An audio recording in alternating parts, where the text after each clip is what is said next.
Meus queridos, graça e paz, Deus nos abençoe. Há um tema proposto pelo pastor Cláudio, né? Então, como também um texto. Então eu convido vocês a abrirem suas Bíblias no texto de Filipenses, capítulo 1. Filipenses, capítulo 1.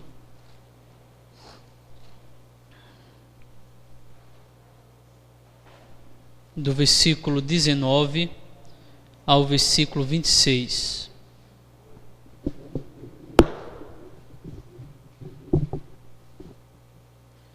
Filipenses, capítulo 1, do versículo 19 ao 26.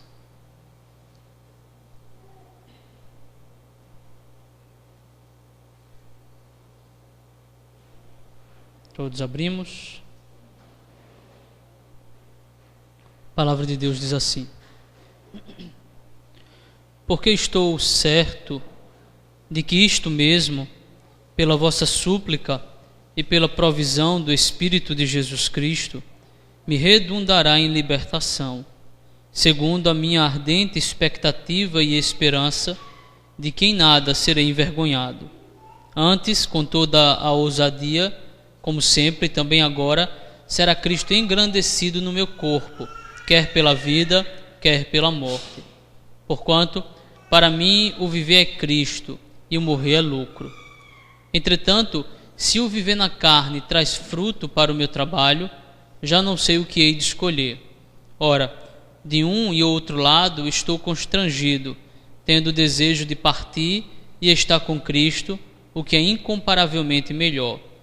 Mas por vossa causa é mais necessário permanecer na carne, e convencido disto, estou certo de que ficarei e permanecerei com todos vós para o vosso progresso e gozo da fé, a fim de que aumente quanto a mim o motivo de vos gloriardes em Cristo Jesus, pela minha presença de novo convosco. Amém. Vamos fazer uma oração. Senhor nosso Deus, Santo Pai, ó Deus, oramos como filhos do Senhor, sedentos pela Tua palavra, reconhecendo que somos totalmente dependentes de Ti, Senhor. Nós não iremos dar um passo sequer rumo ao entendimento dessa passagem, como também a obter lições práticas desse texto para a nossa vida, sem o sopro do Teu Espírito, Senhor. Então que o Senhor use de misericórdia e venha ao nosso alcance nesse momento, Pai. Cremos que o Senhor está conosco. Cremos que todas as vezes que nos reunimos, ó Deus, o Senhor se faz presente em nosso meio para nos abençoar e, acima de tudo, para o Senhor ser glorificado. E que no nome de Jesus isso possa acontecer mais uma vez. Que isso já esteja acontecendo em nome de Jesus. Que o Senhor possa cuidar dos meus irmãos, Senhor. Possa cuidar do seu coração e das suas almas. Possa ministrar a Tua palavra na vida deles, ó Pai. Que o Senhor possa cuidar de mim também, Deus. Ajuda-me a não acrescentar nem retirar nada da Tua Escritura. Que eu pregue a Cristo e este crucificado. Em nome dele te oramos assim. Amém.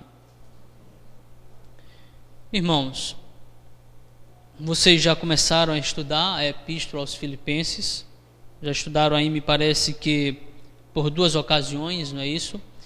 E hoje nós então vamos apenas dar continuidade ao que o pastor Cláudio já iniciou.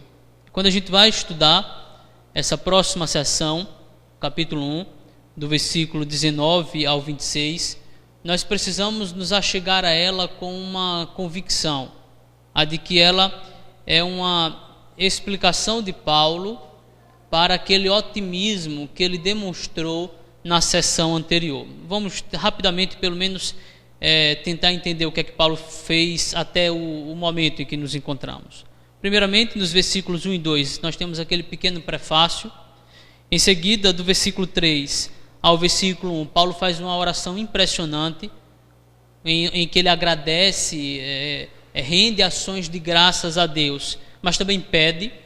E do versículo de número 12 ao 18, Paulo foca no progresso do Evangelho por ocasião da sua prisão. Em tese, o que Paulo está dizendo é que eu estou preso, mas o Evangelho não se encontra preso, muito pelo contrário. A minha prisão foi ocasião para o avanço do Evangelho. E nessa ocasião em particular, nos versículos 12 a 14, Paulo mostra que a sua prisão serviu exatamente para isso.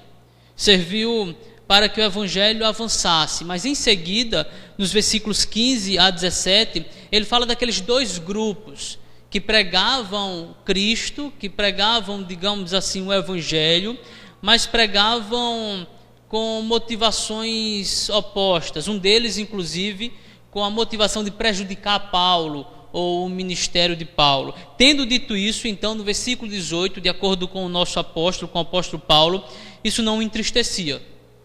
Isso mantinha a sua alegria incólume.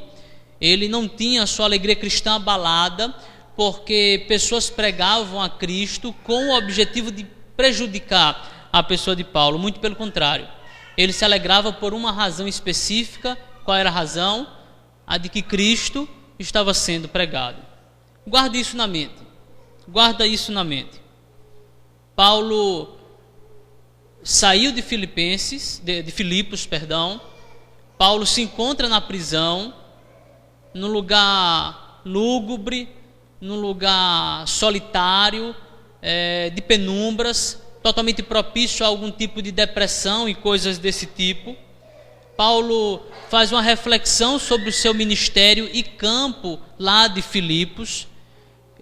Pensando nesse sentido, se lembra dos dias que pregou ali, se lembra do progresso do Evangelho ali, louva a Deus pelo progresso do Evangelho ali, mas fala de um problema. O problema é: há entre vocês quem pregue para me prejudicar. E logo eu, o apóstolo Paulo.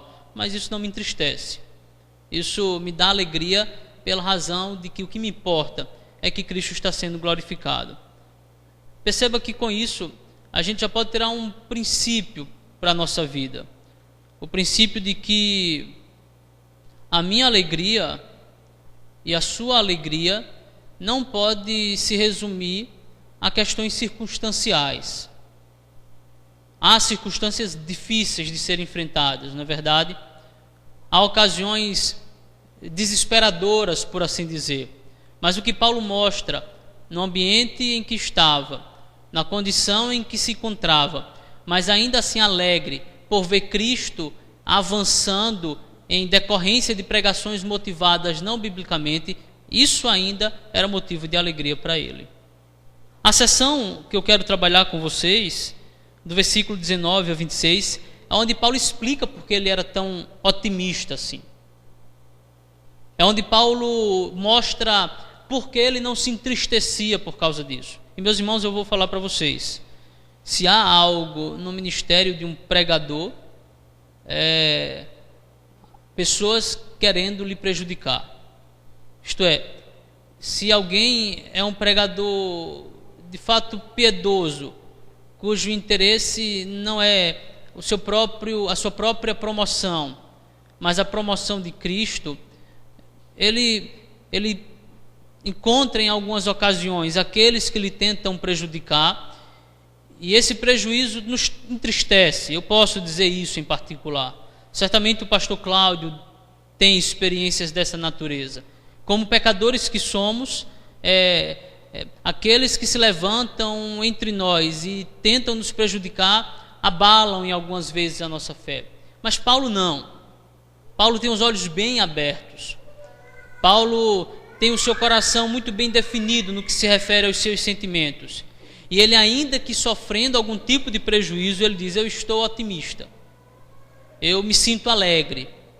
Eu não estou num tipo de depressão em decorrência de que alguns querem me prejudicar. Não, mas por quê?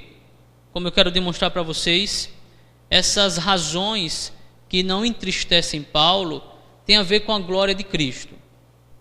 É porque Cristo é o tesouro de Paulo, É porque Cristo é o grande pote de ouro de Paulo, que ele não se entristece por essas coisas. Mas Paulo já havia deixado isso muito claro anteriormente. Veja o versículo 18. Ele diz assim: todavia, que me importa? Uma vez que Cristo, de qualquer modo, está sendo pregado, quer por pretexto, quer por verdade, também com isto me regozijo. Sim, sempre me regozijarei. O que Paulo está dizendo muito claramente é que não importa a ocasião, não importa a situação, se a glória de Cristo tem se tornado cada vez mais reluzente, isso é o que de fato lhe traz alegria. Não importa se ele estivesse sofrendo em carne, não importa se ele estava numa prisão abandonada e preso injustamente, não importa se aqueles a quem ele deixou em Filipos haviam sido alvo de pregadores que tentam agora prejudicar o seu apostolado, nada disso importa para ele. O que de fato importa para Paulo é que Deus levantou alguns que têm pregado em Filipos com motivação errada, mas isso tem glorificado a Cristo. Ele esquece dos seus prejuízos, ele esquece das suas dificuldades, ele esquece daquilo que poderia lhe promover tristeza. Ele só foca em uma única razão. Cristo está sendo glorificado, sim, Paulo. A glória de Cristo lá em Filipos está brilhando reluzentemente. Lá em Filipos não se fala de outra coisa, quer por pretexto, quer por verdade, o assunto é Cristo morreu por vocês. Paulo diz: ufa, isso me basta, isso me alegra. Aqui então, nos versículos 19 a 26, ele faz algo muito semelhante a isso.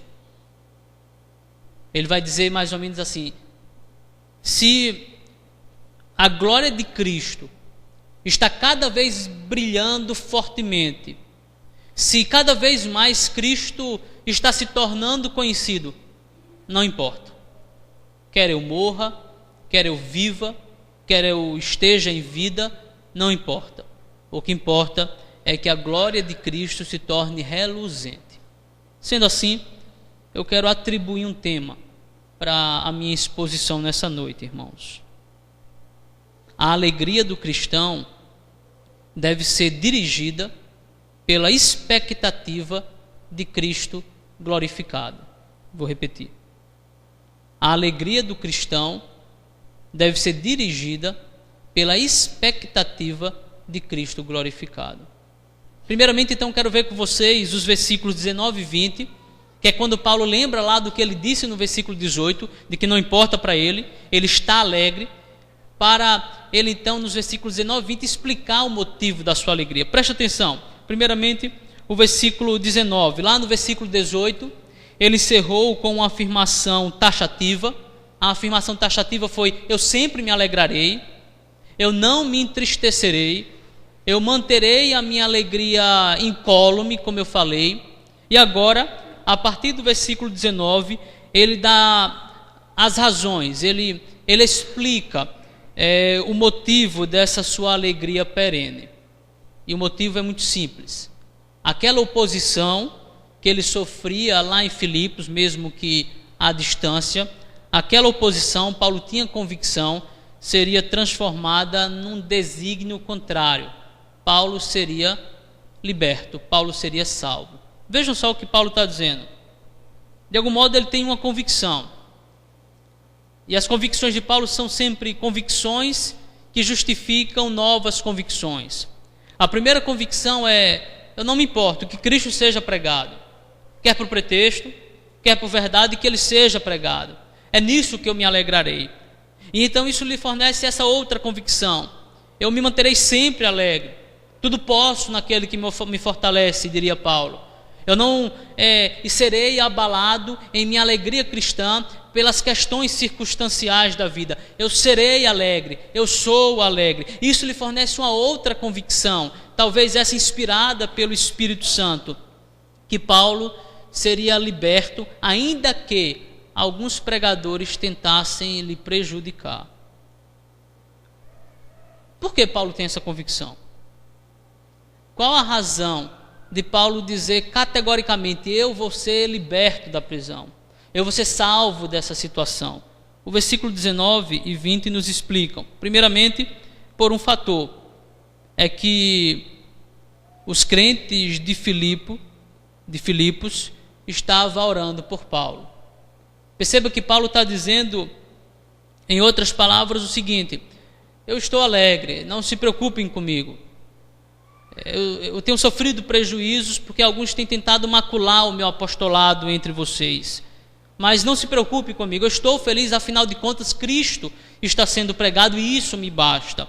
E além disso eu tenho uma razão para estar alegre: eu vou ser liberto, eu vou sair da prisão. As pessoas perguntariam: como, Paulo? Tu tens certeza disso? Paulo diria: vocês têm suplicado em meu favor, vocês têm orado por mim. Percebe a confiança de Paulo na oração?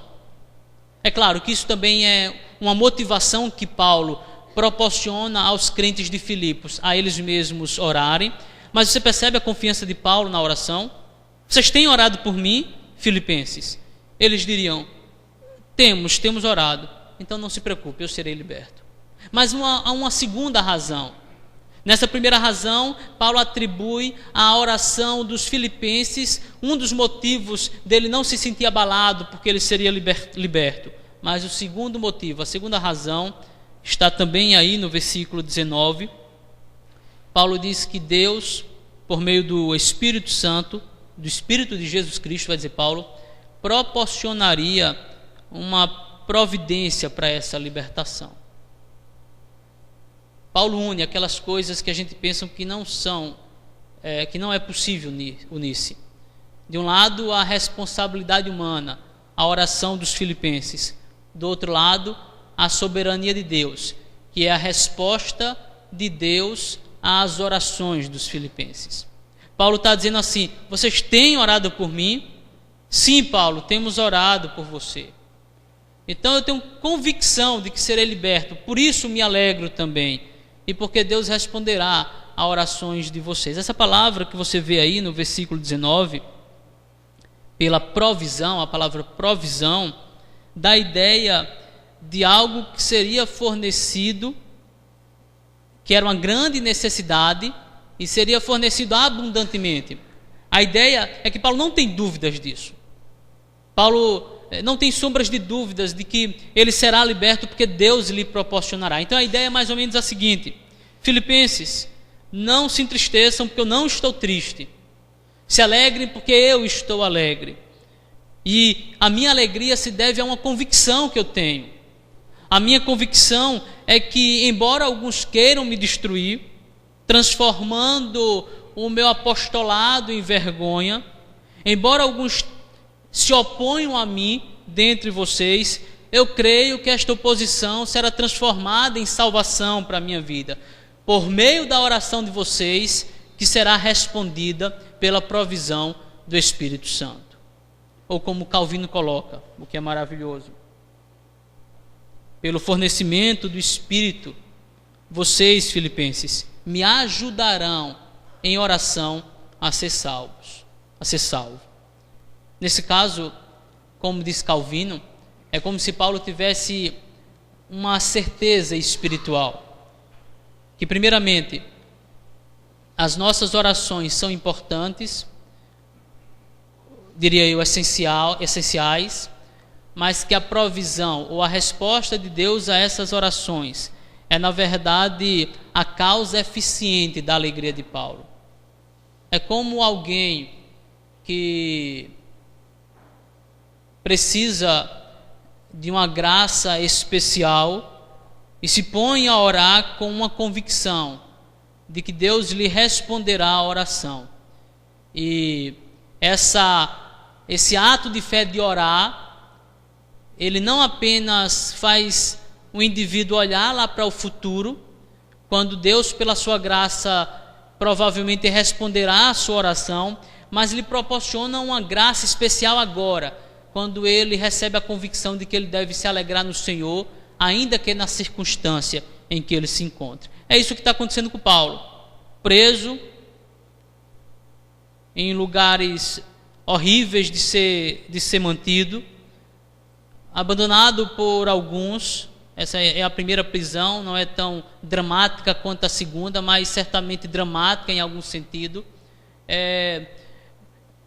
Em oposição, numa igreja amada que ele tem, não especificamente do trigo, mas talvez do joio misturado ao trigo, mas ainda assim ele está alegre, porque ele olha lá para o dia em que ele será liberto, e a convicção, enquanto alguns oram por ele, é uma convicção que lhe proporciona uma graça especial da alegria cristã. Isso significa, irmãos, que não só a resposta às nossas orações só são possíveis mediante a bondade de Deus, mediante o fato de Deus abrir os céus e nos abençoar com as respostas às nossas orações, mas as nossas próprias orações já são bondade do Espírito Santo. O ato de orarmos, o ato de crermos em Deus a ponto de orarmos por um livramento, o ato de nos colocarmos de joelhos, orando abundantemente por uma questão que necessitamos, já é uma provisão do Espírito Santo para o nosso pastoreio atualmente, ainda que lá no futuro sejamos ainda mais abençoados. É como alguém disse, quando Deus quer fazer grandes coisas, Ele começa fazendo com que os homens orem por essas grandes coisas. E o ato deles se colocarem em oração, então, já é uma grande bênção do Espírito Santo. Já é uma grande bênção, já é uma grande provisão da parte de Deus. O versículo 20, em seguida, então, mostra que a forte convicção de Paulo se fundamenta numa esperança que ele, Paulo, crê que não será frustrada. Ele diz assim, primeiramente: segundo a minha ardente expectativa e esperança de que em nada serei envergonhado. Perceba que essa ardente expectativa e esperança dá a ideia de anseio de Paulo, dá a ideia de algo que Paulo anela, deseja ardentemente. É exatamente esse o sentido. A alma de Paulo geme por isso. A alma de Paulo espera ansiosamente pela visitação do Espírito Santo. É por assim dizer isso que o texto está dizendo. Mas esse anseio possui duas faces, como uma moeda de duas faces. Primeiramente, Paulo espera não ser envergonhado. Ou seja, ele crê que Deus não vai permitir uma solução fácil para Paulo livrar-se dessa prisão, a apostasia. Deus não permitirá, Paulo está dizendo, que ele perca a fé em ocasião desta prisão. Mas mais do que isso, Paulo será dotado de coragem para enfrentar esta situação e, a despeito da dificuldade, a despeito da oposição, a despeito da perseguição, Paulo crê em algo impressionante: no engrandecimento da pessoa de Cristo. Antes, com toda a ousadia, como sempre também agora, Cristo será engrandecido no meu corpo, quer pela vida, quer pela morte. Eu vou me manter parafraseando Paulo aqui. É como se Paulo estivesse dizendo exatamente desse modo: meus filhos, vocês têm orado por mim, e Deus vai responder às suas orações. Eu vou ser liberto. Eu tenho um verdadeiro anelo, um verdadeiro desejo. A minha alma geme. Essa é a minha expectativa. E essa minha expectativa me proporcionará duas coisas maravilhosas. Primeiro, eu não vou ser envergonhado. Primeiramente, a oração de vocês me sustentará de modo que eu não vou apostatar da fé. Eu não vou me baixar a César negando ao meu Senhor, ainda que na situação em que me encontro, eu irei ser abundantemente forte diante de Deus. Ele me dotará de coragem, Ele me dotará de ousadia, Ele virá ao meu encontro, e essa graça abundante da parte de Deus me nutrirá de uma coragem cristã. E essa coragem cristã é por meio do qual Cristo será glorificado em meu corpo. eu quero que você preste atenção em algo. Perceba, Paulo não foca nas suas tribulações. Você não vê Paulo falando das dificuldades que ele está passando aqui. Paulo não foca na própria perseguição. Ele mencionou isso, mas parece que depois ele ignora essa dificuldade da oposição dos pregadores lá de Filipos. Paulo não menciona talvez a sua fome, o seu frio, a sua solidão. Paulo não está mencionando aqui talvez as suas próprias inquietudes interiores. Ele não foca em nada disso. Ele põe o foco no fato de que os filipenses estão orando. Deus responderá a essa oração. Isso nutre Paulo de uma esperança bíblica. Isso nutre o apóstolo de uma coragem cristã, de modo que ele diz assim: Cristo será glorificado, o que quer que aconteça com a minha vida. Se eu vou morrer ou se eu vou viver, embora eu creia que Paulo tenha convicção da sua vida, como eu vou demonstrar, da sua continuidade em vida, como eu vou mostrar. Mas Paulo, de um modo poético, está dizendo assim: não importa se eu morra ou se eu viva, não importa se esta prisão me aprisionará por todo o tempo até que eu morra, ou se eu vou ser liberto dela. Não importa se eu estou passando fome ou se eu fui abandonado aqui neste lugar lúgubre. O que de fato importa, e isso me nutre de esperança, isso me nutre de coragem bíblica, é que Cristo estará sendo glorificado por intermédio da minha vida. Desses 2 versículos, eu acho que a gente pode aprender pelo menos 3 lições preciosas. A primeira delas é aquilo que Tiago fala lá no capítulo 4, quando ele diz que nós pedimos mal, e porque pedimos mal, não temos recebido aquilo que nós precisamos. Irmãos, uma esperança bíblica, nutrida piedosamente, ela não é frustrada. Porque Paulo tinha convicção. Porque Paulo tinha as convicções que ele tinha aqui. Porque ele não está dizendo coisas do tipo: Senhor, me dá um carro novo. Senhor, me dá uma casa nova. Me dá uma poupança abastada. Senhor, me dá saúde. Ele nem pede, inclusive, por isso. Paulo tem em mente algo. Paulo quer que Cristo seja glorificado. Isso lhe nutre de esperança. A fraqueza de fé, irmãos, a fraqueza de fé se deve exatamente por isso. Porque nós olhamos para nós e para nós. Porque nós olhamos para nossas necessidades, focamos nos nossos prejuízos e queremos ser livrados dele. Dormimos e acordamos preocupados em ter o que comer, beber, nos vestir. Corremos neste mundo de loucura atrás de tesouros e tesouros e tesouros. E por isso temos uma vida cristã fraca em termos de fé. Porque Paulo, na pior situação que tem, a prisão de Roma era uma prisão terrível. Era, por assim dizer, um calabouço. Porque Paulo, na situação em que está alegre, não está entristecido. Porque ele tem em mente a visão do Cristo glorificado. Ele quer que Cristo seja glorificado. Ele não quer que ele seja glorificado. Portanto, podem falar mal dele lá em Filipos. Podem macular o apostolado dele lá em Filipos. Paulo não se importa com isso. Podem destruir o ministério de Paulo lá em Filipos. Ele não se preocupa com isso. Ele quer Cristo glorificado. Então, se esses pregadores que tentam prejudicar Paulo estão glorificando a Cristo misteriosamente, Paulo se alegra com isso. Se nós queremos ter nossas orações respondidas, nós precisamos pedir o que de fato convém. E então eu vou fazer um plágio do pastor Joel Bick. O pastor Joel Bick disse que a oração é algo muito sério. E porque é muito sério, é algo que a gente não pode errar. A gente não pode pedir pelo que não convém. É como, quem sabe, aquele gênio da lâmpada que aparece e diz: você tem um desejo.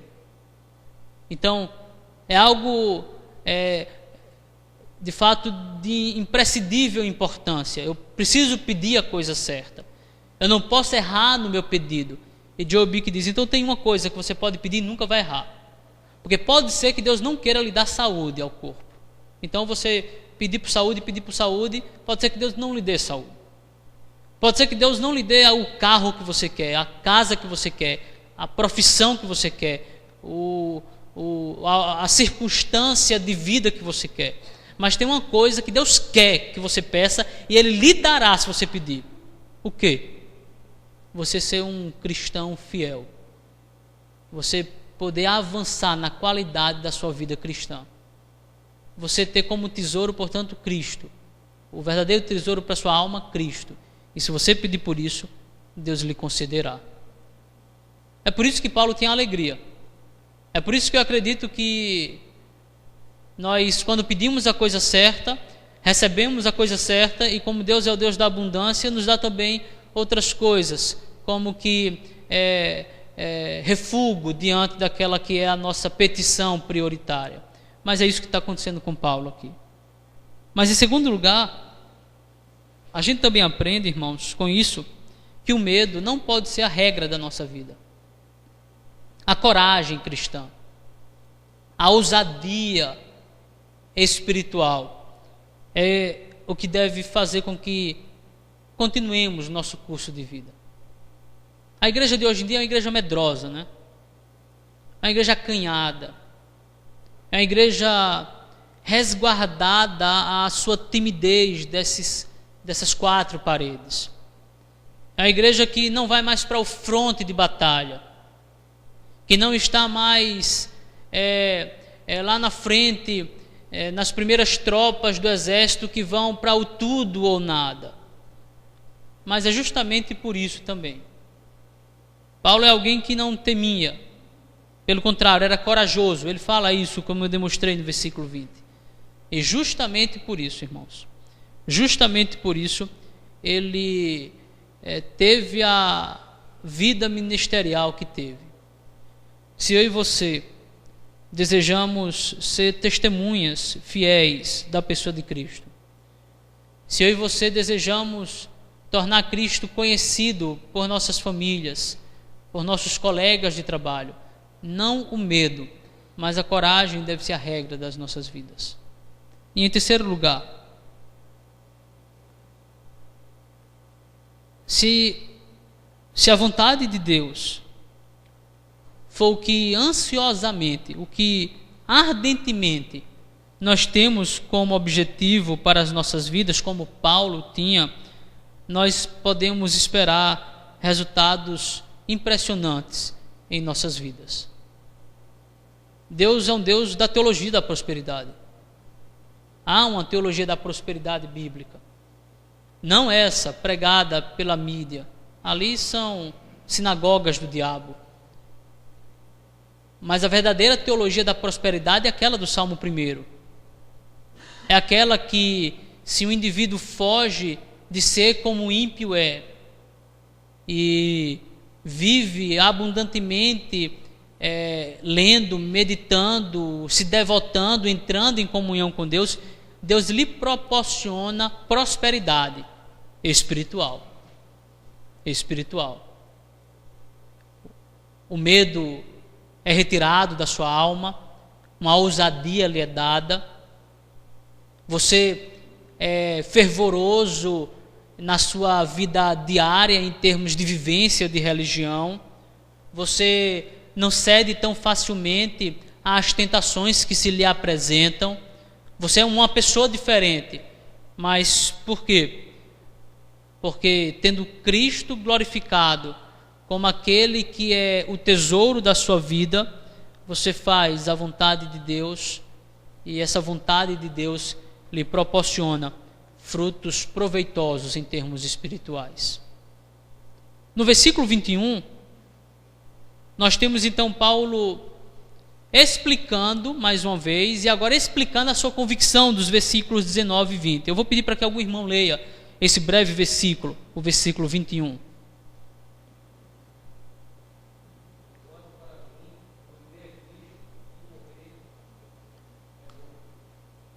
texto extremamente conhecido por nós, que pela própria leitura é muito fácil a interpretação do mesmo, embora Calvino pense diferente. E eu vou essa noite seguir a interpretação de Calvino aqui a respeito desse versículo. De acordo com Calvino, olhando para esse texto, nós entendemos que se Paulo fosse mantido vivo, isso implicaria em viver para Cristo. E se Paulo fosse morto, nisso ele estaria em lucro. Calvino diz que, tradicionalmente, esse versículo é interpretado errado. Eu penso que eu fui convencido por Calvino, ainda que eu acho que eu precise de um pouco mais de pesquisa. Mas há uma explicação muito razoável para a convicção de Calvino. De acordo com ele, uma questão exegética que eu não vou trabalhar com vocês aqui, mas em especial porque, de acordo com Calvino, Cristo aqui é o sujeito da frase. Não há dois sujeitos, Cristo e o lucro.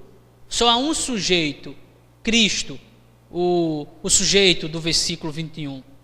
Nesse sentido, é como se Paulo estivesse dizendo que Cristo era considerado o lucro para Paulo, quer na vida, quer na morte.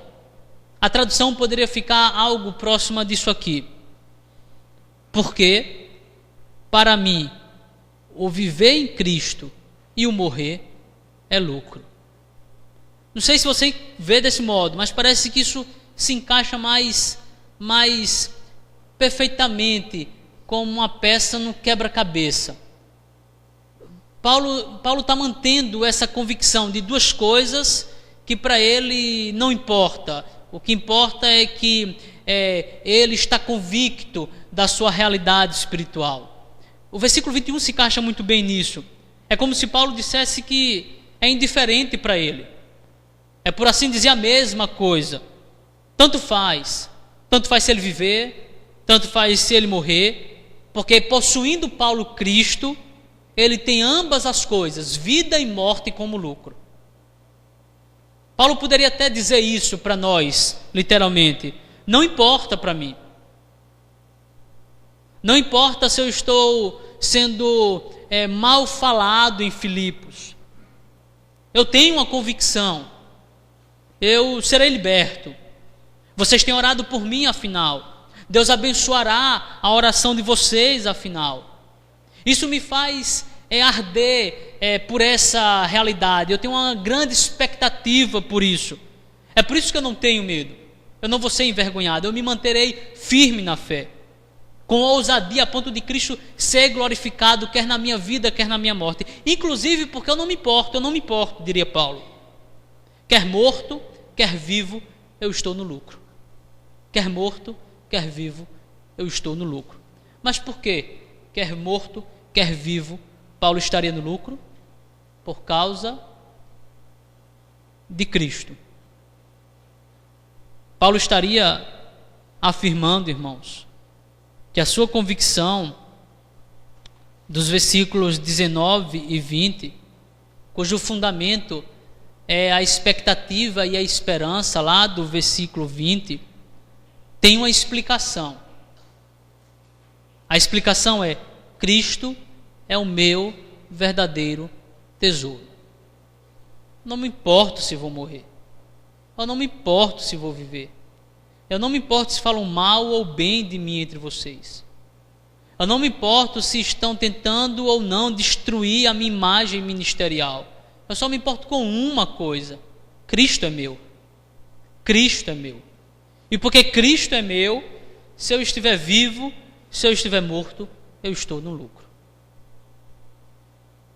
Queridos, isso nos ensina que quando Cristo é aquilo que mais tem valor, não importa as circunstâncias.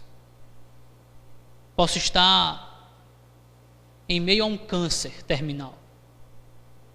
Posso estar em um pandemônio familiar. Posso estar minguando necessidades, por não estar, quem sabe, trabalhando, por não ter um sustento mensal. Posso estar vendo a minha família desestruturar-se. Se Cristo é meu,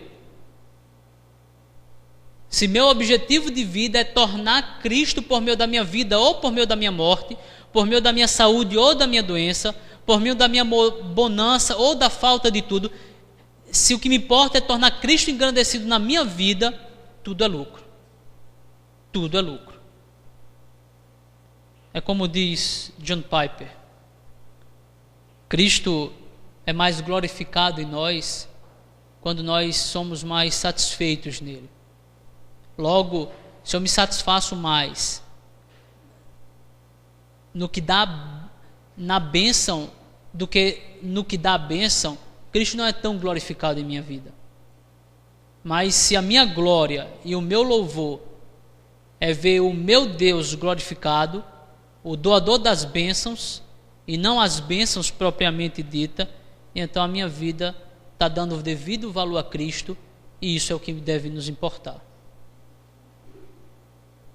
Nesse sentido, se Cristo está conosco e abençoar constantemente a nossa vida, como Ele tem feito, isso é o que nos importa para sermos felizes, firmes na salvação, uma vez concedida por Deus a nós. Isso é o que importa para trilhar a nossa caminhada. Isso é o nosso tudo. Se Cristo é meu, não importa a morte ou a vida, isto já é lucro. Quando chegamos no versículo 22, nós encontramos uma dúvida fruto de uma convicção. Curioso isso, né? Paulo tem convicções abundantes aqui nesse texto. Mas quando ele chega no versículo 22, ele passa por uma dúvida. E ele começará a trabalhar essa dúvida fruto da sua convicção. Em meio a essa convicção inabalável, a de que nada importa, Cristo é o seu lucro maior, Cristo é o seu tudo, Paulo possui essa dúvida. A dúvida é: já que Cristo vai ser glorificado, quer pela minha vida, quer pela minha morte, conforme vimos no versículo 20. E já que tanto a vida como a morte em Cristo já é o meu ganho, se eu tivesse que tomar uma decisão, Paulo diria, o que eu deveria escolher? Essa é a dúvida. Isso é constrangedor, pelo menos para mim. Eu já me desesperei em algumas ocasiões na minha vida.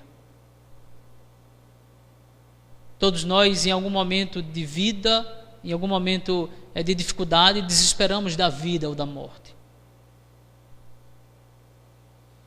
A mim, em particular, quando Rafael esteve entre a vida e a morte, eu literalmente me desesperei, por assim dizer.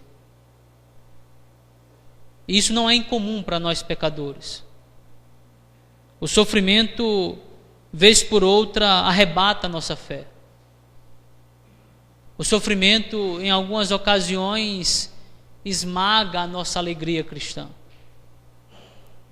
Mas enquanto alguns, como eu e você, se desesperam entre a vida e a morte, de modo que, em meio ao sofrimento, nós não sabemos o que é melhor, se a vida ou se a morte. Paulo não. O dilema de Paulo não é esse. O dilema dele é: eu estou sofrendo. Eu tenho passado por oposições, por dificuldades. Não são pequenas as minhas dificuldades. O meu dilema é o que vai ser mais proveitoso para o Evangelho. Qual é o modo que Cristo vai ser mais glorificado? Paulo perguntaria. Eu me esqueço das minhas oposições. Eu me esqueço das minhas dificuldades. Eu nem sequer olho para elas. O meu dilema é outro, Paulo diria. O meu dilema não é o que é mais proveitoso para mim, não. O que é melhor para a minha vida, não. O que é que mais vai glorificar a Cristo? O que é que vai fazer a glória de Cristo se tornar mais reluzente? Se eu morrer ou se eu viver? Por meio de qual realidade é que Cristo será mais glorificado? Eu e você geralmente temos nossas dúvidas de outro modo. Senhor, por que eu, Senhor? Por que a minha família, Deus? Por que esse sofrimento, Senhor? Por que esse câncer?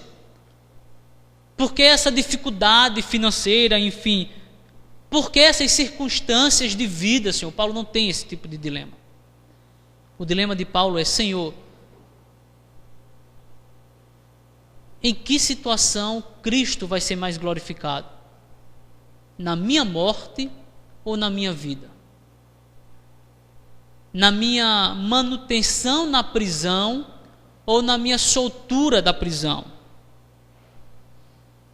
Na verdade, esse fruto para o meu trabalho, como nós encontramos no texto, pode ter alguns significados. Quando Paulo diz que ou viver ou morrer trará fruto para o seu trabalho, quem sabe Paulo tenha em mente mais pessoas salvas se ele for solto da prisão. Quem sabe ele tem em mente outra coisa muito mais simples.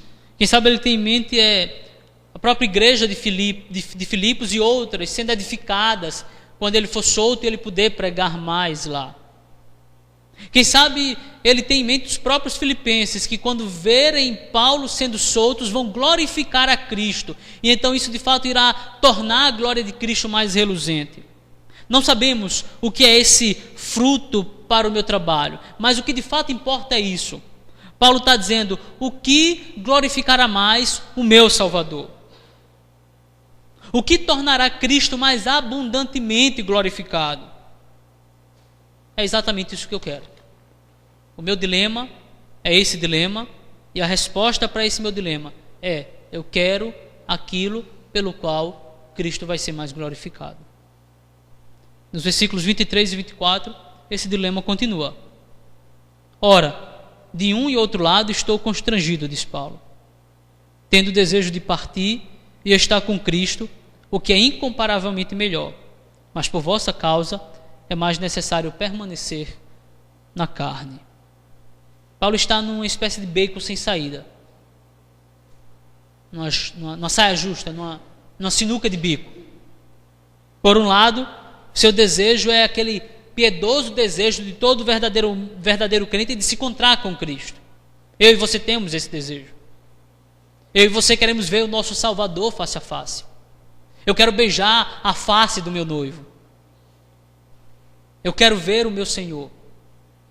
Todo piedoso cristão tem desejo de se encontrar com Cristo. O dilema de Paulo é esse: eu não sei se quero encontrar com o meu Salvador, estou cansado desta vida, afinal de contas. Mas por outro lado, existem as necessidades de vocês, filipenses. Vejam que o versículo mostra que de algum modo Paulo tem consciência de que é incomparavelmente melhor ele ver a Cristo. É abundantemente melhor ele ter esse encontro da noiva com o noivo.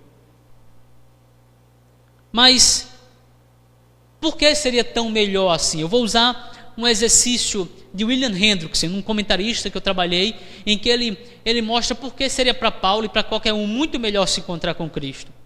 Primeiramente porque aqui Paulo estava numa residência temporária. Com Cristo não. Ele estaria numa habitação permanente. Porque aqui Paulo estava num misto de sofrimento e alegria. Sofrimento e alegria. Lá não. Lá a alegria é sem sombra de sofrimento. Aqui Paulo sofria, mesmo que por pouco tempo. Lá não. A alegria é eterna. Lá não haverá sofrimento. Aqui significa estar ausente do Senhor. Lá não. Lá eu vou habitar com o Senhor. Ele vai ser um comigo. Aqui a luta é constante, seja pelas tentações ou outras questões. Lá não, lá a festa é perene.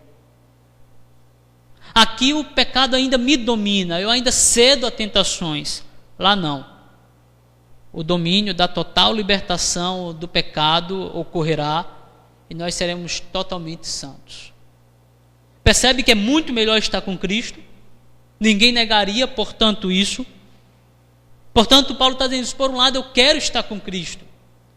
Por um lado, eu estou ansioso por ver o meu noivo. Por um lado, parece que eu estou escutando a voz do meu noivo me chamar. Mas, por outro lado, a despeito, inclusive, do seu piedoso desejo de ver o Senhor Jesus Cristo, Paulo está inclinado a preferir um prolongamento da sua vida, se isso resultar em benefícios, em bênçãos aos seus irmãos, os filipenses. Analise as palavras de Paulo, irmãos. Analise as palavras de Paulo. Paulo esquece de si próprio. Ele nada menciona a respeito das suas necessidades terrenas. Como eu já me referi, ele não fala, eu estou com fome aqui. Eu estou com frio aqui. Talvez eu estou adoentado aqui. Estou me sentindo só aqui. Paulo não fala nada a esse respeito. Paulo esquece de si. Paulo esquece das suas necessidades terrenas.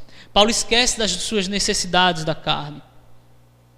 De um lado, em segundo lugar, então, ele tem um desejo. Porém, um desejo puramente espiritual. Um desejo que, de fato, Paulo foi criado para ter. Diferentemente, por exemplo, do desejo de ter dinheiro, que não é um desejo inato do ser humano, quero eu dizer, o desejo para o qual eu fui criado para ter, não. Eu fui criado para ter um desejo por Deus.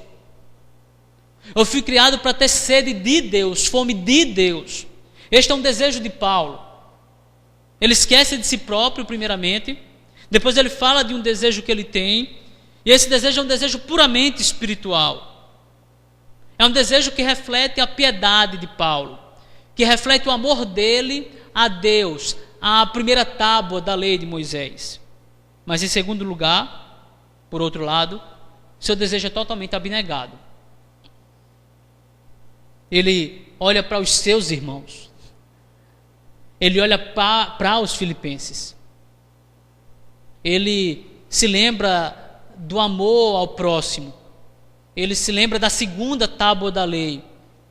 Ele se esquece de si num primeiro momento, não lembrando das suas próprias necessidades. É uma autonegação, é abnegação. Depois ele se lembra de Deus, do amor supremo que ele tem por Deus, mas ele está disposto a adiar um pouquinho esse seu encontro com a pessoa de Deus pelo ardente amor que ele tem pelos seus irmãos. Paulo não está olhando para si. Ele não foca em si próprio. Ele se anula totalmente aqui nessa passagem. Qual é o seu desejo? Amar a Deus acima de todas as coisas, primeira tábua da lei. Amar ao próximo como a si mesmo, a segunda tábua da lei. Não seria razoável Paulo escolher a morte? Já não teria o velho apóstolo trabalhado abundantemente pelos seus irmãos? Já não teria ele aberto igrejas sem fim? Já não teria sido pelo esforço de Paulo que o evangelho saiu do continente europeu ao novo continente em que nos encontramos, cruzando os mares, a ponto de nos abençoar? Já não teria Paulo feito demais? William Hendrickson diz assim: Paulo está pronto a renunciar às fascinantes glórias do céu, a fim de que sua curta vida na terra seja prolongada no interesse, entre outros, dos filipenses. A carência da igreja pesa sobre ele mais que o desejo da sua própria alma. Visualize Paulo. Paulo tem necessidades. E quantas necessidades em meio à prisão. Mas ele diz: eu vou esquecer de mim mesmo. Primeiro, o meu ardente desejo é estar com o meu Senhor, o meu Salvador. Mas eu vou me dar ao luxo de negar um pouco isso para o qual fui criado para viver, o amor a Deus. E vou amar ao meu próximo. Portanto, eu acredito que é necessário ser mantido em vida, não pelas minhas próprias necessidades, mas pela necessidade de vocês, filipenses. O que é que isso nos ensina? Irmãos, em primeiro lugar, o amor e a devoção de Paulo a Deus acusa a nossa falta de desejo por Deus. Nós nos apegamos muito a esse mundo. Nós negamos todas as delícias espirituais por causa do nosso apego a essa coisa que cessará. Nós amamos muito o tesouro, nós amamos muito as riquezas, nós amamos muito a saúde do nosso corpo, nós amamos muito o sexo, nós amamos muito os nossos bens, as nossas coisas, os nossos direitos, e nos apegamos tanto a isso, que nos esquecemos daquilo para o qual fomos criados: nos deleitar em Deus, nos deliciar em Deus. É por isso que nós temos medo do tema morte. Paulo não. Paulo trabalha vida e morte com a naturalidade comum de um verdadeiro cristão. Nós temos medo da morte, nós corremos da morte, nós lutamos contra a morte justamente por isso, porque nós não desejamos Deus tanto quanto desejaríamos. A maneira como nós abordamos a temática morte acusa o fato de que nós não queremos ver a Cristo como a nossa boca às vezes menciona. Não é que sejamos uma espécie de kamikazes, vou destruir a minha vida para encontrar com o meu Senhor. Não, Paulo não está fazendo isso, perceba bem. Mas a questão é que nós vivemos esta vida extremamente associada a ela, nos esquecendo da vida para a qual fomos criados para viver, a vida após a morte. Em segundo lugar, o amor e a abnegação de Paulo em favor dos seus irmãos aqui nos acusa também. Acusa que somos egoístas. Acusa que temos um verdadeiro e triste desinteresse pelo próximo. Qual foi a última vez, e essa pergunta me basta, qual foi a última vez, por exemplo, que você passou meses a fio traçando um plano, colocando na ponta do lápis ali um plano muito bem delineado, que será uma realização da sua vida, e você desistiu dele por amor a um irmão? Quando você fez isso? Digamos que você juntou o dinheiro o ano inteiro. Vou trocar de carro no final do ano. Mas quando você percebeu que era melhor ajudar alguém enfermo, ajudar alguém em necessidade, mesmo tendo trabalhado o ano inteiro, com vistas lá no foco de trocar o seu carro no final do ano? Você percebe que é isso que está acontecendo aqui? O que seria melhor para Paulo aqui? Morrer. Se encontrar com Cristo. Paulo é um apóstolo cansado. Paulo é um apóstolo atribulado. Mas ele diz: eu vou me negar. Eu vou preferir o benefício de vocês ao meu benefício. Precisamos amar mais os nossos irmãos, queridos. Precisamos estar atentos às necessidades dos santos.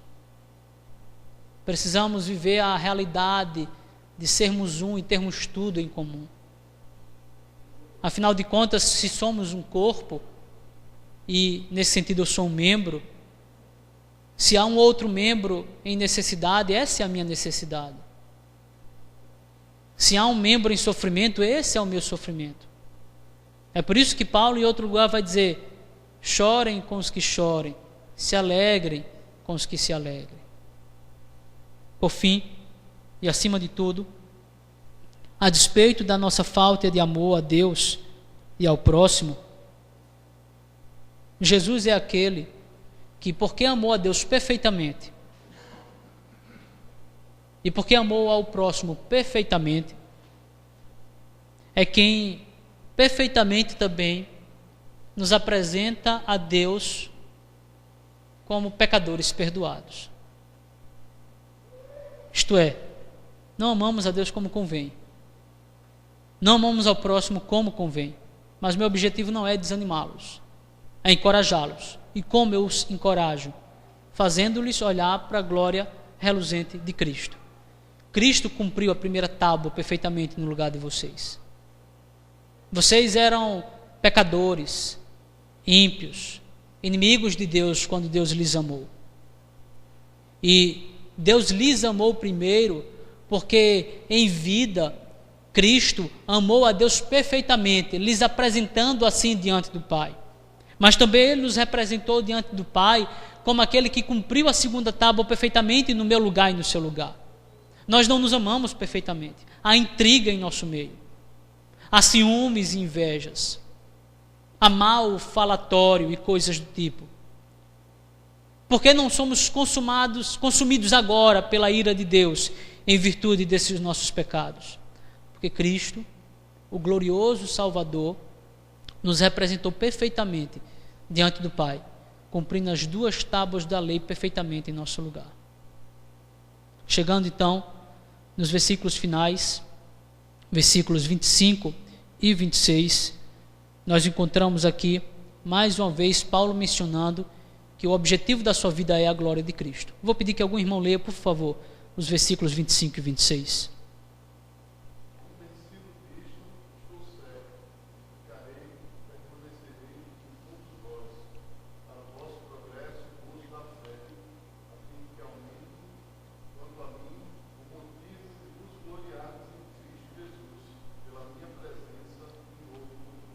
Amém.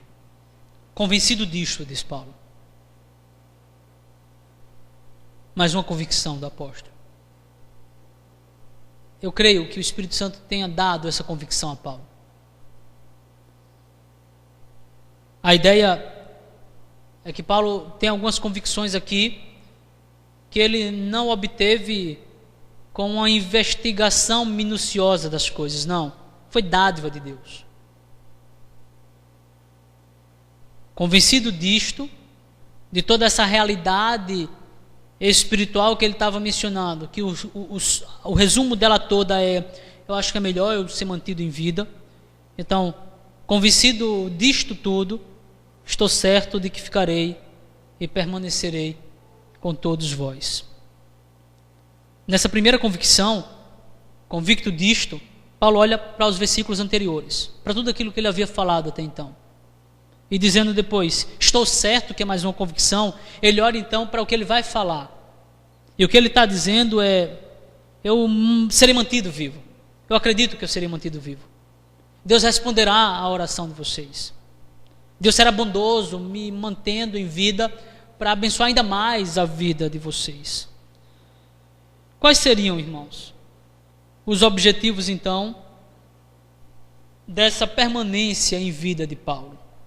Eu diria que há um objetivo imediato e um objetivo recorrente.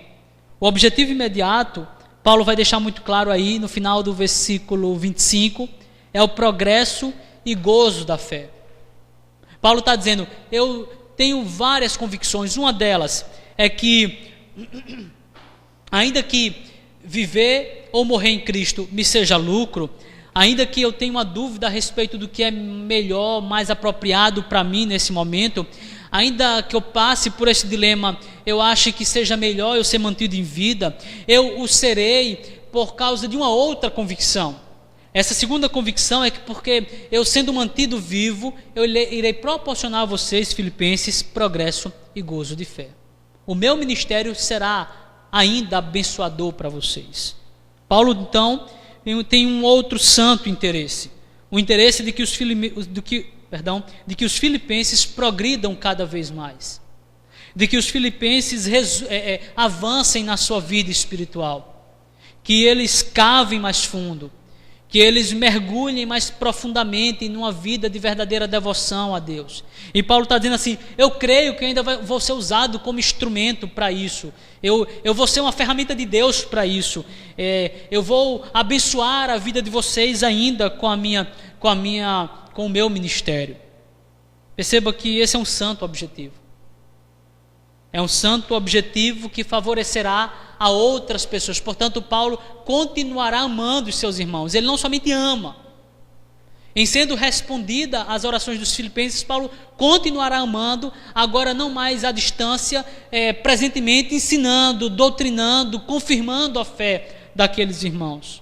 Perceba, Paulo está dizendo que isso irá proporcionar um progresso, um gozo de fé, a fim de que uma alegria indizível, cheia de glória, seja abundante na vida desses irmãos. O que Paulo está mostrando muito claramente é que se ele for solto, ele voltará lá para as igrejas, ou a igreja de Filipos, irá manter momentos de devoção com aqueles irmãos, de modo que eles progridam na fé, porque esse é o interesse de Paulo, ao ponto de que eles exultem verdadeiramente como Paulo exulta. Paulo está alegre em prisão, mas se ele for solto, ele fará com que aqueles filipenses, por meio do ensino bíblico, tenham essa mesma alegria cristã. E o objetivo recorrente, para mim, é o mais fascinante. Versículo 26, ele diz: a fim de que, então esse é a finalidade final, é o propósito final, a fim de que aumente, quanto a mim, então em relação a ele próprio, Paulo, o motivo de vos gloriardes em Cristo Jesus pela minha presença de novo convosco. Paulo deseja que os filipenses testemunhem um grande milagre, o milagre de uma oração respondida. Paulo está dizendo: eu me interesso em ensiná-los, eu me interesso em sair daqui, eu me interesso em abençoá-los, mas o meu maior interesse não é esse, filipenses. O meu maior interesse é que eu seja solto para que vocês testemunhem, com a minha libertação desta prisão, que Cristo é glorioso, é tão glorioso, a ponto de responder às suas orações. É mais um santo objetivo. É mais um santo objetivo que agora não apenas beneficiará os outros, beneficiará o avanço da reluzente glória de Cristo. Cristo será glorificado se Paulo for solto. Cristo será glorificado por multidões se Paulo sair daquela prisão vivo, são e salvo. Se Paulo morrer, talvez não tão abundantemente. Ele se encontrará com o seu noivo, ele passará a eternidade glorificando Cristo, mas a relação vai ser muito íntima entre ele e Cristo. Mas se ele for solto, não. Se ele for solto, é uma multidão que glorificará Cristo. As pessoas ficarão extasiadas, como que dizendo: Deus ainda responde orações.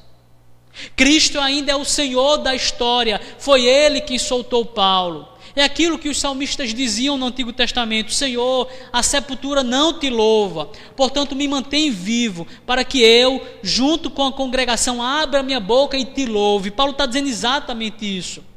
Eu quero ser mantido em vida e tenho a convicção de que serei mantido em vida, porque eu, como Cristo, queremos que Ele seja glorificado. E se eu for solto, vocês perceberão que Deus responde às orações e vocês passarão a glorificar a Cristo. E é isso que me dá alegria, que Cristo seja glorificado. Paulo realmente deseja que os filipenses vejam o quanto Deus é favorável a um povo que se une em favor de outrem em uma oração. Por que isso? Por que isso? Porque Deus tem como principal plano do seu ser tornar Cristo famoso. Todas as coisas foram criadas por Deus por causa disso. Adão e Eva caíram por causa disso. A trajetória do Israel de Deus no Antigo Testamento foi por causa disso. A igreja foi foi formada, surgiu do modo que surgiu por causa disso, porque o interesse de Deus, desde a eternidade, foi tornar Cristo famoso. Ele desejava que Cristo fosse conhecido por toda a gente. Era o verdadeiro anelo de Deus, fazer com que Cristo fosse aquele que, na medida em que surgisse, todo joelho se dobraria, toda face se curvaria, e todos diriam: bendito é o Cordeiro de Deus. Esse sempre foi o interesse de Deus. E visto que é o interesse de Deus, Paulo está dizendo: é o meu interesse. Eu não quero aquilo que me beneficiará. Eu não quero aquilo que trará benefícios para mim. Eu quero aquilo que traga benefícios para a glória de Cristo. Esse é o meu interesse. Sendo assim, se Paulo fosse liberto, como os israelitas no Êxodo, os filipenses diriam: é Deus, Cristo é Deus, glorificado seja Cristo. Essa deve ser a natureza da oração e o objetivo final das nossas vidas. Não a nós, Senhor, não a nós, só ao Senhor a glória. Deus não está interessado em que você tome a oração e o Deus a quem você se dirige em oração como aquela caixinha de promessas, sabe? Como o gênio da lâmpada. Embora eu tenha me referido ao gênio da lâmpada, eu volto a me referir de um modo negativo agora. Deus não está interessado em que você esfregue ali a lâmpada e, surgindo o gênio, você peça, depois ele vai embora e as coisas fiquem desse modo. Não. Ele não quer que a oração ou a sua vida seja semelhante a alguém que tem uma caixinha na mão e, ao abrir, tem um botão vermelho que basta apertar e as coisas vão se resolver. Não, cristianismo não é isso. A oração e a vida do cristão é o meio criado para Cristo ser glorificado. É por isso que a minha alegria e a sua alegria deve ser ver Cristo sendo glorificado. Portanto, não importa a circunstância, não importa as dificuldades, se Cristo está sendo glorificado, louvado seja o Senhor. Que Deus nos abençoe. Amém. Vamos orar. Eu irei fazer a oração final e impetraria a bênção. Senhor nosso Deus e Pai, louvado seja o Teu nome e exaltado, ó Pai, pois Tu és digno de todo louvor e adoração. Bendito seja o Teu nome, Senhor. E bendito sejas em especial porque o Senhor trouxe-nos a Tua luz do entendimento bíblico, Senhor, de modo que podemos contemplar as maravilhas da Tua lei. E tendo contemplado a beleza da Tua santidade por meio dessas Escrituras, Senhor, ó Deus, faze-nos viver em conformidade com elas. Que Cristo seja o nosso desejo maior. Que Cristo seja o nosso tesouro. Que Cristo seja o nosso pote de ouro, Senhor. E que a nossa vida seja uma vida em sofrimento ou não, em saúde ou não, em dificuldades ou não, uma vida dedicada a nutrir desejo por ver Cristo glorificado, Senhor. Que esse seja o desejo dessa igreja, o desejo desses filhos do Senhor, Pai. E que no nome de Jesus o Senhor possa nos despedir em paz, ó Deus. Que o Senhor nos leve em paz para nossos lares, nos guarde de todo mal, nos dê uma boa noite de descanso. E amanhã, Deus, que o Senhor não permita que as dificuldades desta vida nos faça esquecer da palavra que escutamos hoje. Que Cristo esteja sendo sempre o objetivo central das nossas vidas. No nome dele te oramos assim. Amém. Recebam a bênção, irmãos.